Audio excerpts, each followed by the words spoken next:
Hello everyone, welcome to study with Gyan Prakash. देखिए, तीन बड़ी अपडेट्स है आप लोगों के लिए। एक तो एनटीए यूजीसी नेट के लिए है, दूसरा प्राइमरी शिक्षक भर्ती के लिए है, गवर्नमेंट ऑफ इंडिया यानी कि सेंट्रल गवर्नमेंट की जॉब है ये। और इसके अलावा यूपीएससी एनडीए, जो लोग सेना में काम करना चाहते हैं जैसे कि आर्मी में, नेवी में, एयरफोर्स में, तो उनके लिए भी यहाँ पर एक अपॉर्चुनिटी है। तो तीनों के बारे में आइए बात करते हैं। सबसे पहले यहाँ पर देख लेते हैं, राष्ट्रीय पात्रता परीक्षा यानी कि यूजीसी नेट के लिए एक नोटिफिकेशन जारी किया गया है। Urgent attention to UGC NET December 2022 candidate applying for junior research fellowship JRF.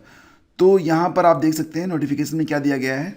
देखो, अगर आपने जो मूल विज्ञापन था उसको देखा होगा तो उसमें जो जेआरएफ के लिए एज लिमिट थी तो उसमें थोड़ा सा चेंज किया गया है इस नोटिफिकेशन के माध्यम से, जो कि 5 जनवरी को प्रकाशित किया गया है।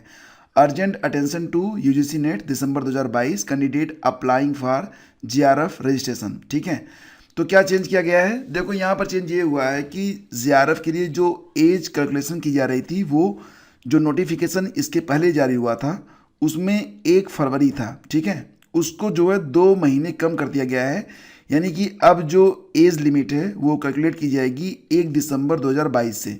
तो 1 दिसंबर 2022 से जेआरएफ की एज लिमिट कैलकुलेट की जाएगी।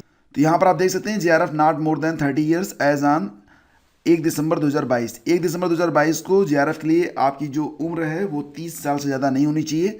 और यहाँ पर 5 साल की छूट भी मिल रही है। किसको ये छूट मिल रही है? ओबीसी नॉन क्रीमी लेयर को, इसके अलावा SC ST PWD third gender को, ठीक है, एंड वुमेन अप्लीकेंट्स को, यानी कि जो महिलाएं हैं वो, साथ ही साथ थर्ड जेंडर, जो दिव्यांग हैं, एससी एसटी और ओबीसी नॉन क्रीमी लेयर के जो स्टूडेंट हैं, अभ्यर्थी हैं, वो 35 साल की उम्र तक जेआरएफ के लिए आवेदन कर सकते हैं। यही बात इसमें बताई गई है और बाकी कोई खास चेंज नहीं हुआ है। यहाँ पर असिस्टेंट प्रोफेसर के लिए अगर आप देखेंगे तो असिस्टेंट प्रोफेसर बनने के लिए कोई भी अपर एज लिमिट नहीं है। There is no upper age limit in applying UGC NET for the assistant professor. तो ये अपडेट है जेआरएफ के लिए, यानी कि जेआरएफ में जो एज कैलकुलेशन था वो किया जाएगा 1 दिसंबर 2022 से। ठीक, इसके बाद अगर आप देखें तो एक और नोटिफिकेशन आया हुआ है इलाहाबाद छावनी परिषद यानी कि इलाहाबाद कैंटोनमेंट बोर्ड की ओर से। यहाँ पर आप देखेंगे recruitment for the post of junior assistant,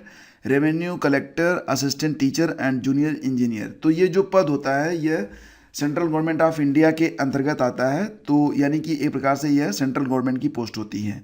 तो नोटिफिकेशन में बहुत सारे पद हैं। जूनियर असिस्टेंट रेवेन्यू कलेक्टर के 6 पद हैं, असिस्टेंट टीचर प्राइमरी के लिए 5 पद हैं, इसमें जनरल 2 हैं, ओबीसी 1 है, एससी 1 है, ईडब्ल्यूएस 1 है।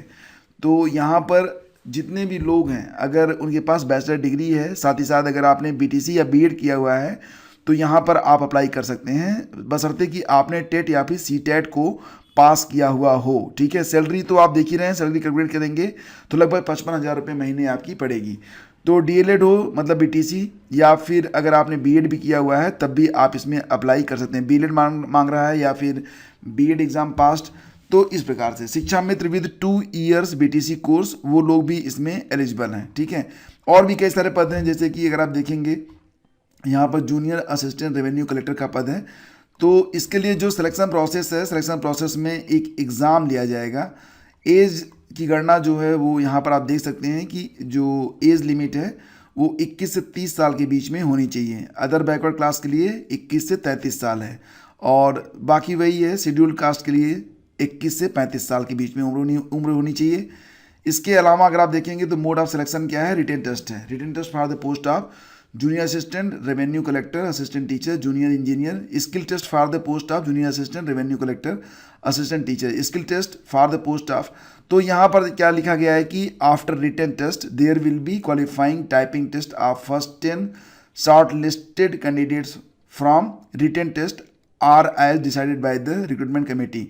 तो ये जो है जूनियर असिस्टेंट के लिए होगा, जो टाइपिंग टेस्ट होगा। ठीक है, तो इस प्रकार से, और जो परीक्षा होगी तो उसके लिए असिस्टेंट टीचर के लिए जो परीक्षा होगी तो 2 घंटे की परीक्षा होगी और इसमें 100 प्रश्न रहेंगे, जो कि कहाँ से आएंगे? तो जनरल इंटेलिजेंस एंड रीजनिंग से, जनरल अवेयरनेस से, न्यूमेरिकल एप्टीट्यूड से, इंग्लिश कॉम्प्रिहेंशन, और साथ ही साथ जो कोर्स आपने किया हुआ हो, जैसे बीएड या बीटीसी आपने किया हुआ है तो वहाँ से भी प्रश्न यहाँ पर पूछे जाएंगे। तो ये सारा जो नोटिफिकेशन है ये मिल जाएगा आपको टेलीग्राम चैनल पर। वेबसाइट की लिंक आपको वीडियो के डिस्क्रिप्शन में मिल जाएगी, तो वहाँ से जाकर आप डायरेक्टली इस यहाँ पर मतलब पहुँच सकते हैं और बाकी की जो प्रक्रिया है, जो अप्लाई करना है वो आप कर सकते हैं।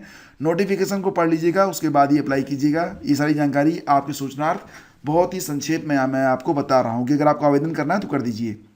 इसके अलावा जो लोग सेना में जाना चाहते हैं तो उनके लिए यहाँ पर वैकेंसी है। देखिए कुल मिला के 395 पोस्ट हैं, जिसमें नेवल एकेडमी के लिए 25 पद है, एयरफोर्स के लिए क्या है 92 पद है, नेवी के लिए 42 पद है और आर्मी में 208 पद है। तो यहाँ पर जो एलिजिबिलिटी है वो मैं आपको बता देता हूँ कि अगर आप आर्मी में जाना चाहते हैं तो आपके लिए जो एलिजिबिलिटी है, ये देखो सेंटर ऑफ एग्जामिनेशन क्या है, कहाँ कहाँ पर परीक्षा होगी, ये पूरा यहाँ पर डिटेल में दिया गया है। ठीक है, तो देखो एलिजिबिलिटी क्या होगी, तो इसमें जो लोग इंटरमीडिएट पास हैं सभी लोग इसमें आवेदन कर सकते हैं, बशर्ते कि उनकी जो एज लिमिट है, मतलब एज लिमिट के लिए यहाँ पर बहुत खास ख्याल आपको रखना पड़ेगा।